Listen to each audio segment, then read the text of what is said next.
মুমিন বান্দার বৈশিষ্ট্য হচ্ছে দুঃখ কষ্ট বেদনা জ্বালা এগুলোতে সে আপসেট হয় না, সে হাল ছেড়ে দেয় না, সে ভরসা রাখে একজনের উপর, চিল্লায় বলতে হবে তিনি কে? কারণ মুমিন জানে রাত্রি যত গভীর হয় অন্ধকার তমানিসা ভেদ করে সুবহে সাদিক হয়।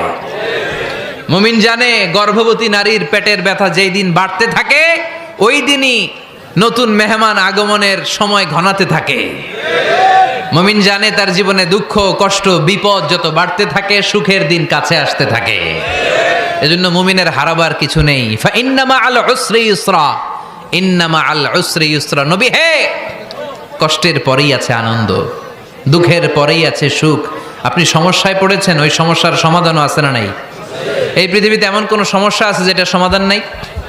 কথা বলেন। সমস্যা তৈরি করেছে কে? আবার সমাধানও দিয়েছে কে?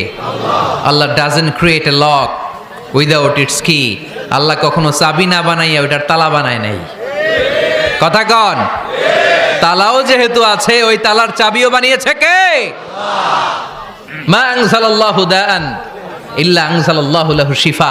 আল্লাহ দুনিয়ায় এমন কোন রোগ পাঠায় নাই যেই রোগের ঔষধ বানায় নাই, এমন কোন রোগ নাজিল করে নাই যেই রোগের কোনো চিকিৎসা বানায় নাই, হয়তো সেটা আবিষ্কার হয় নাই। অনেকে ক্যান্সারের কথা বলতে পারেন যে হুজুর ক্যান্সার এমন রোগ, এই ক্যান্সার তার নাই কোনো অ্যান্সার, কিন্তু বিজ্ঞানীরা বলতেছে এটারও অ্যান্সার আবিষ্কৃত হচ্ছে। সুবহানাল্লাহ কইবেন না? কিছু কিছু ক্ষেত্রে হয়েও গিয়েছে। এজন্য দুঃখের পরেই আছে সুখ, কষ্টের পরেই আছে আনন্দ। এই দুনিয়াটাই এরকম, কষ্টের পরই আনন্দ। দেখবেন তারাবির নামাজ 20 রাকাত পড়তে কষ্ট লাগে না? কোমরে ব্যথা, হাঁটুতে ব্যথা, কিন্তু 20টা রাকাত যখন শেষ করে মসজিদ থেকে বের হই একটা আনন্দ আছে না নাই? কষ্ট করে পরীক্ষার জন্য প্রিপারেশন নিলেন আপনি কয়েক মাস, কিন্তু ফলাফল যখন ভালো হয় তখন একটা আনন্দ আছে না নাই? সারাদিন রোজা রাখলেন রমজানে, কি কষ্ট, তৃষ্ণায় গলা ফেটে যায়, কিন্তু